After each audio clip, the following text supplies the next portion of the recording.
Good morning, everybody. This is the Battle Blaster coming at you this morning. Oh boy, I know. I sound terrible. But I'm just waking up. Just waking up in the morning. I gotta thank God. I don't know, but the day seems kind of odd. No barking from the dog, no small, and I'm about to eat a whole bunch of hog. Oh my goodness, I shouldn't even be saying that. Just trying to make light of some stuff, y'all. That's all I'm doing, trying to make light of some stuff. But today, this morning, early this morning, 6 o'clock this morning, I'm coming at you guys. Uh, there's some stuff that I wanted to talk about, and I don't know why I'm talking about Will and Jada right now. I really didn't want to talk about them. I was waiting for the shoe to drop, the other shoe to drop, so to speak, and it did. It truly did. It dropped. Hmm. People sat there. They were Team Will. Oh, Team Will. Then they was so you had people on the other side. Team Chris. Team Chris. I was so busy trying to reserve my judgment. I was just listening. When I first heard it, I was like, damn, Will shouldn't have did that. And I didn't understand why I was feeling that way. No matter if somebody talking about you or talking about your mama, talking about your wife, it was a lot more than what we think it is, what we really thought about it. I was hearing so many people talking about this, and I really didn't want to talk about it. Because if I talked about it, I felt like I was just being a hypocrite or something like that. Or just a person who's just right there with everybody else, screaming and hollering at the top of my lungs, trying to get people to hear what I'm screaming and talking about.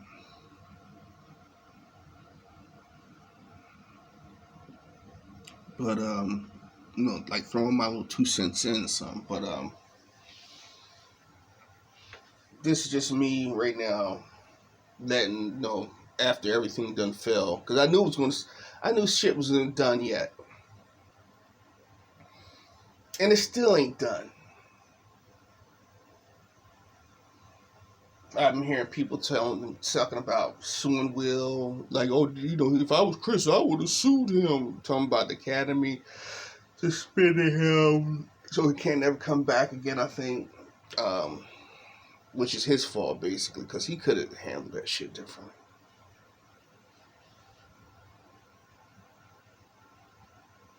Then you got people sit up here talking about, Chris shouldn't have did it. Chris should have, shouldn't cracked on him. Let me tell you something. When I was a kid, we used to play the dozens, and I didn't understand what the dozens was. You know what I mean? My homie told me one day, because I it's like I can't stand it. They cracking on me, because I've always been a serious person. I think I'm an old person trapped in a young man's body. As a kid, I was a kid. When I got to a certain age, man, it wasn't fun no more. Because when you have someone in your life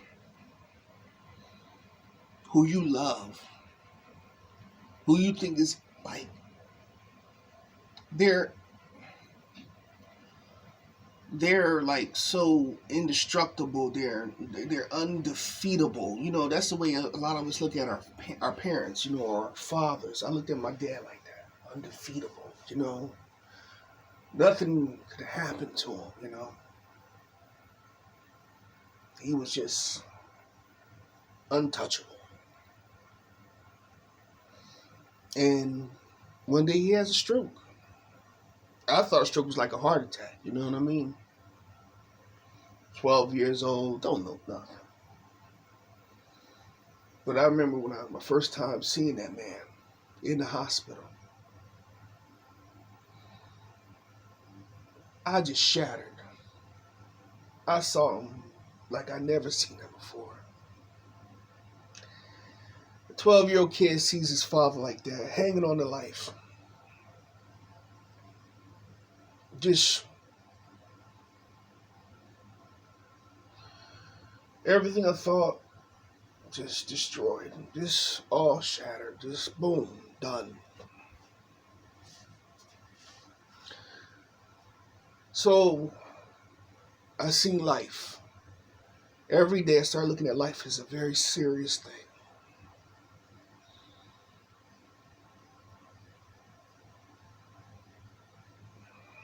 From being able to have different types of meats and foods and stuff like that, to barely eating at all, starving sometimes. You know what I mean? My mom did what she could. She did what she could. I mean, our way of living went from the Jeffersons to fucking good times in a split second. You know what I mean? Damn, damn, damn. So I became a very serious person. Very serious person. And I didn't know how to play the dozens. And my buddy taught me. One day we was hanging out, was playing laser tag. Partner tells me, he said, yo. I said, yo, man, he cracking on me, da da da da. He says to me, he says, listen, this is what you say, and this is what you do. Look at them, observe them. And if it's something about them that's funny looking, you talk about it. If a person's short, talk about the height. If they tall, you talk about their height. If they look funny, you talk about how they look. You talk about their mom. They talk about your mom, your dad. You talk about their mother and father. If you know what their mom look like, you talk about their mom, you know. And, you know, I never knew how to play the dozens because I was always serious about things. You know, at 14, 15 years old, now, 3 years later, 3 years later, I don't know how to play the dozens. My sisters and them used to crack on me, and I used to just like, hee, whatever. That dog, and that was it. That'll be it. But I never knew how to play the dozens. They used to crack on me, and I never knew how to play the dozens. And what I'm saying about playing the dozens is Chris Rock is up there doing his little monologue, his little shtick. Now, a lot of people you see on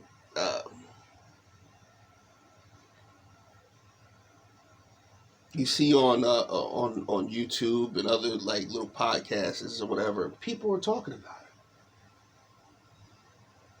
People are sitting up there like, yo, Chris is wrong. Chris, he was the one, he been messing with them. And then when you look back at all their the evidence they show this man been cracking on them since the Oscar So White protest. Chris Rock been cracking on him since then. Okay? But I want people to understand one thing. If you ever seen that television show, Everybody Hates Chris, Chris Rock said that he grew up in this is during the time when they was trying to integrate schools. He was basically the only black kid in a white school. White kids used to mess with him all the time. His best friend was a Jewish kid, white Jewish kid or something. The families didn't want them being around each other until later on, and they became friends or whatever. But the point of the matter is that he's been hacked. You know what I mean? All his life. It's like Dave Chappelle. Dave Chappelle, you can tell he's been hacked. Listen to the way he talks. Listen to the way he uses the N-word. Just listen. It's funny as shit because he's a comedian. Him and Chris Rock are funny. But when they say that word, it's like it's like a white person lives within them, and they're being very, very vulgar when it comes to them talking about black people. And a lot of black people say, you stupid, you don't know what you're talking about. Just listen to them. You know, do they feel so comfortable? You're at an all white venue that you throwing. Basically, people who paying $1,200 to see your ass is gonna be white, because no black person gonna pay no damn $1,200 to sit up on the front row to see your big old mouth, your big teeth ass motherfuckers just sit up there, talking shit, spewing, talking bad about your people. Even though Dave Chappelle, he has a type of comedy that makes you sit back and think about how you do shit. Cause it's like, yeah, black people, but you white people, hey, y'all ain't as lovable as you say you are, type of, and then he throws it's like he pulls the curtains off of something, you know what I mean? Like off the subject, so to speak, what I'm trying to say. He pulls the curtains off the subject when it comes to white people, so they can get a very, very good look at them. Like Paul Mooney would basically assault white people. I mean, insult them. Like look at this motherfucker right here. You know what I mean? He would talk shit. And white people knew that he was talking about it, and they would just sit there. Either they would stare him down, or they would just get up and leave. Now that was Paul Mooney. You know what I mean? Paul Mooney would, to white people, he would insult them intelligently. Like in a way, even though we don't look at it as he was insulting them, but he was. And it was funny, but he was. And people get the fuck up and leave. Dave Chappelle had an epiphany one day. He said he was on the show and he did the chicken skit where he has the how you had the devil conscience and the angel conscience. So you had the two black conscience. You had the black person who don't want stereotype. Then you had the stereotype black person. He's in blackface. And he said when he ran that shit back and was showing people, and he said the people when they was doing it,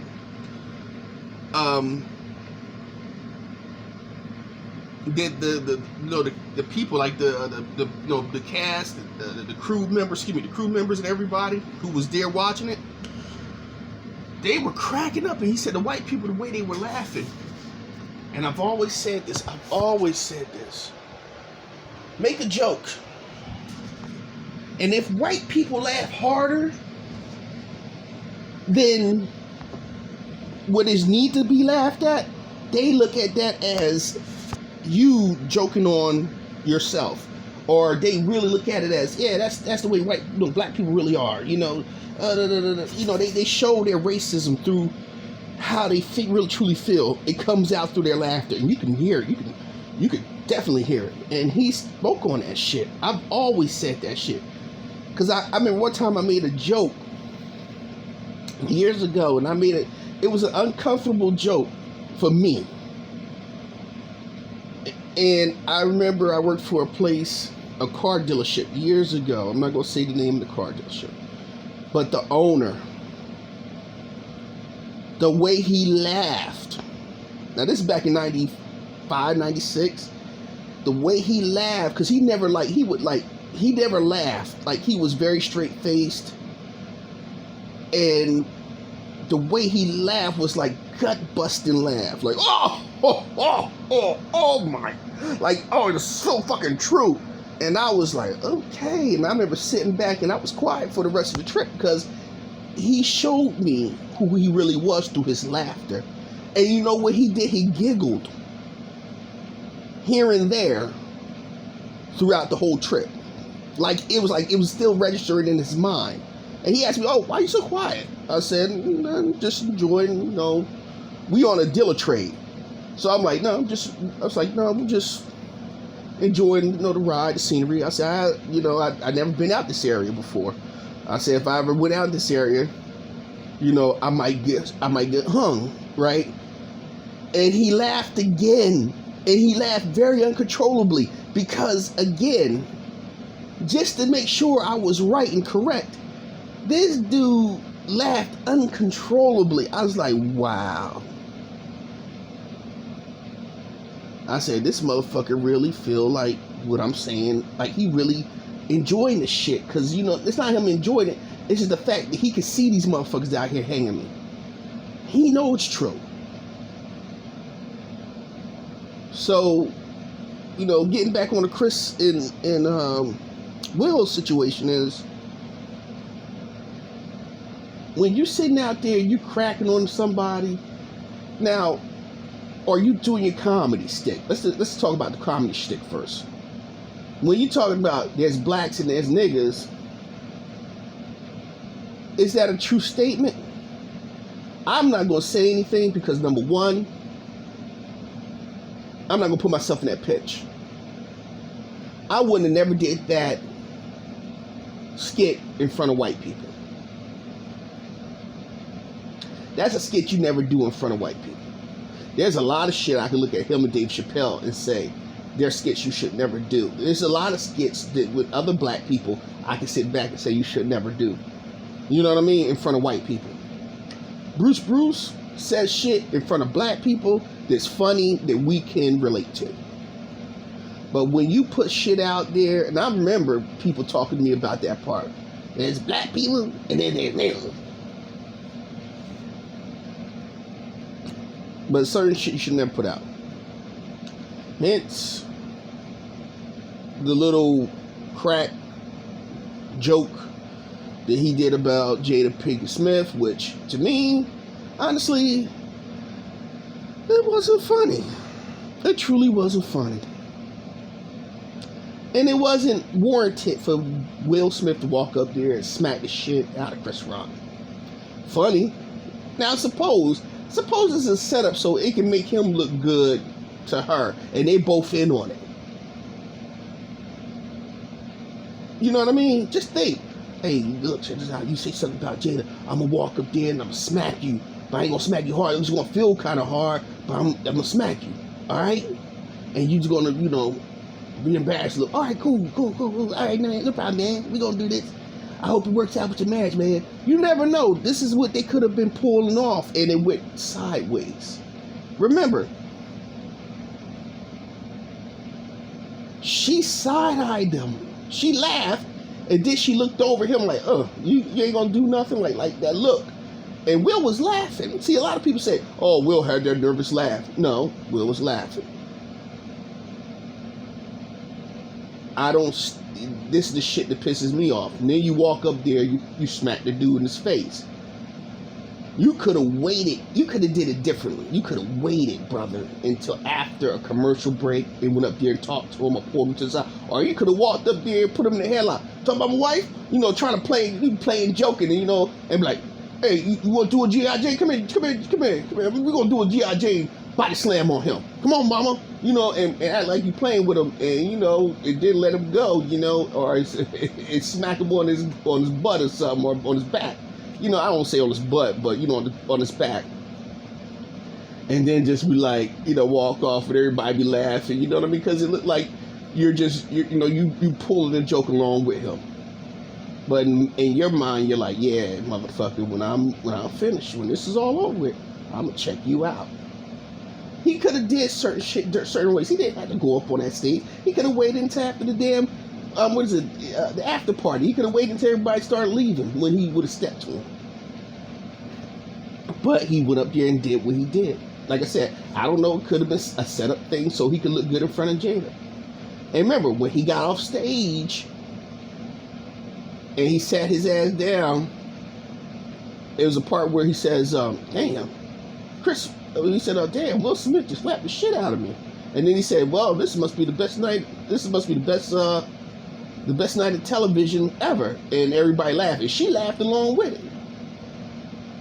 And then he, keep my wife's name out your mouth, all this stupid shit.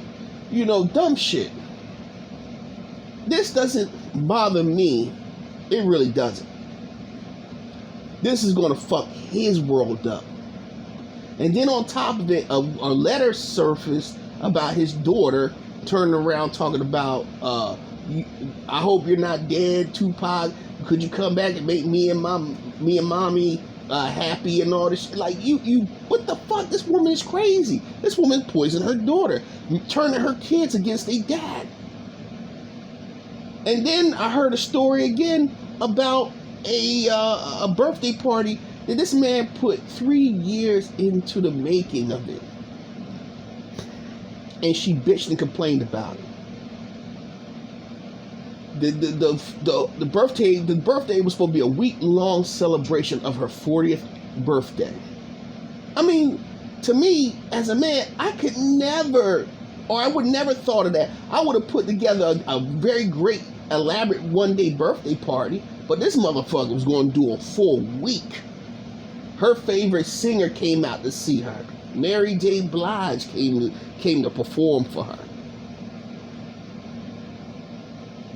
She wasn't happy. And then on top of it, he had to cancel the rest of the fucking week out. Then there was this incident where I think it's about to do a red table talk or something. And he's like, look, I'm in my house. I don't give you permission to record me. And she's still fucking recording him, still being in his face. And he's like, yo, you know, you could tell he's holding it back. He's like, damn, you know, why you gotta be an asshole? She started pushing his buttons. What she want him to slap the shit out of her, rip her clothes off, and I'm being honest with you, fuck the shit out of her. She want him to be manly. She want him to be like, I'm taking fucking control, bitch. Don't you ever. And he gonna put his hands on her and he gonna just tear her off her clothes and just fuck the shit out of her the way she wants to be fucked. That's what she's pushing those buttons. Trust me, because I've seen that type of button pushing in my life with 2 women I've dealt with. They wanted me to be so aggressive. They wanted, and I hate to say it, I felt like Will Smith at that point in time. I don't want to hit you, because if I love you, why should I hit you? But some people want that type of affection, because to them, if you don't do that, that's not love. If you don't do it, it's not love. As black people, we have a lot of fucked up ass fucking shit upstairs in our brains. We are fucked up. Slavery has fucked us up. Us being against each other has fucked us up. Letting the white society jump between the man, the woman, and the child has fucked us up. Their vision of love that they show us on television has fucked us up. And we got deprogrammed. We do. We really do. We have to really deprogram. We have to, we have to dump everything we know. We got to dump everything we know and start off fresh and new. And trust one another. See, that's the problem. They don't want us to trust each other. They don't want us to be happy with one another. That's why they're always there. We got to stop letting these people in our business. I look at a lot of these rich people like this, like I said, instead of y'all going to these damn white awards, why don't y'all build your own shit and have your own shit? You might not have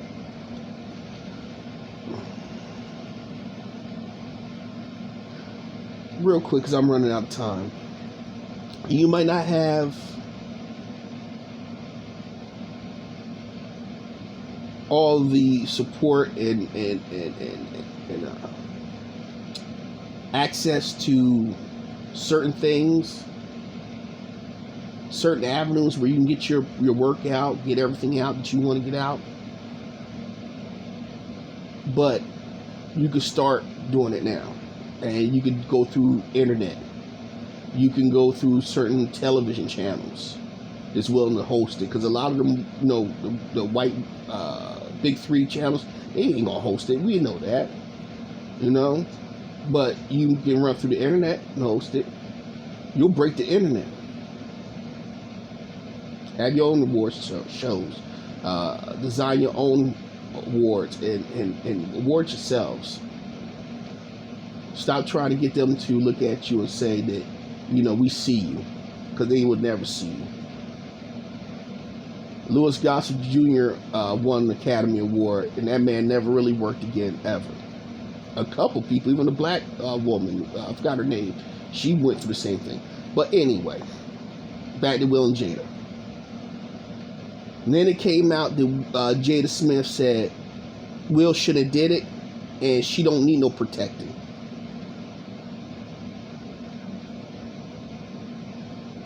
Will should have did it.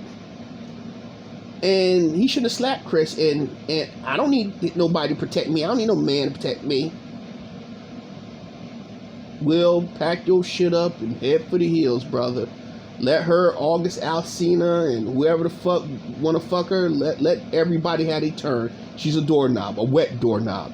Let everybody have a turn. I understand where you're coming from, Will, because I'm a man who wants to love somebody. I'm a man who would love to do what you did for her 40th anniversary. I'm a man who would love to take a woman to Hawaii, take her to Belize, take her to here, take her to there, take her all over, just to see the world with me, just like a companion.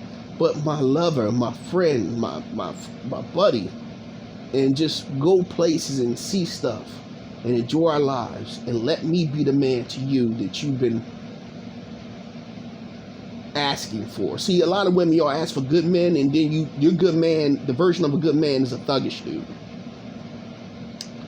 That's what Jada wants. Jada wants a street nigga, and Will is not a street nigga. That's why she acts the way she acts. That's why she pulls the way she pulls, because she wants to get up out of that relationship, but she really don't, because she want to live in that lavish lifestyle. And if I was Will Smith, I hate to say it, brother, if before all this bullshit went down, I would have parted ways with her. I would have parted ways with her, stepped off. All right. So with that being said, I'm running out of time. I'm about to lose this line because I got to charge this sumbitch up. But just saying real quick, like I said, this whole debacle, Will Smith shouldn't have went up there like that and did what he did. He should have waited until afterwards. Chris Rock didn't deserve really to get slapped like that. That was a pussy move. But hey, man, you kept going after them people. And like I said, I think they got an issue with each other. So, hey, it could have been a setup too. It could have been something them two planned. So he looked good in front of Jada, like because he's not a thuggish brother, you know what I mean? But as a mannish looking guy. And it didn't work out. So, if you like what you hear, you can subscribe. If you don't, I don't care. As long as you get it out, it's funny. Alright? This is the Battle Blaster with 28 seconds. And I'm out. Peace.